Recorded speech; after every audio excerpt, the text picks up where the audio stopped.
I put together 3 sides so we can figure out the size of the bottom.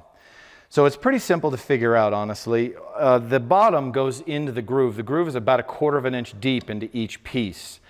So all I need to do is figure out the distance from this face to this face and add 1/4 inch twice, add 1/2 inch.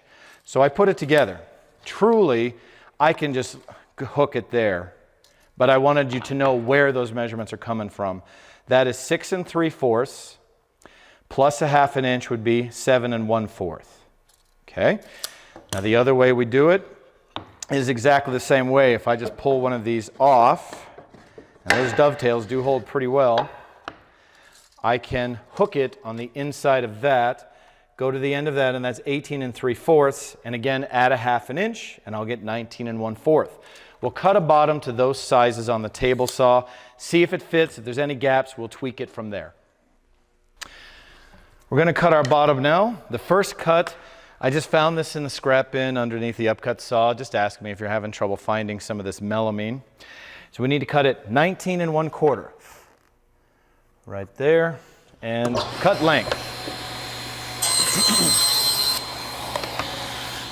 The other measurement, 7 1/4,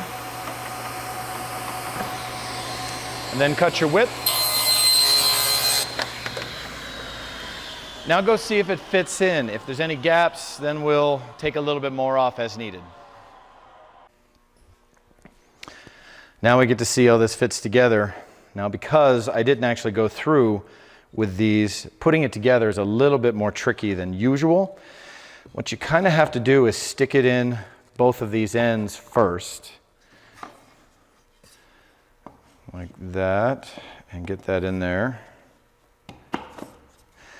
And then you have to drop the whole thing inside of the sides.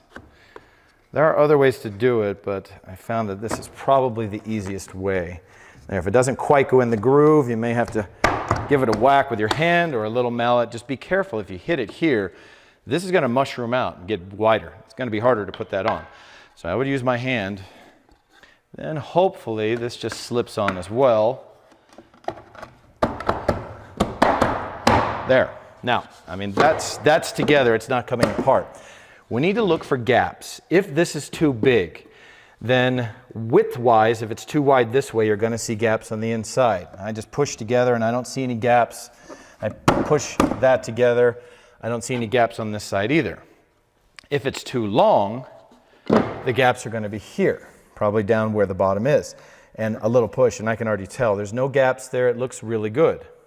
So the bottom was made correctly. Now, if you do get any gaps, you could just trim the end or joint the edge or whatever. Just take a little bit off on the table saw until it does fit together.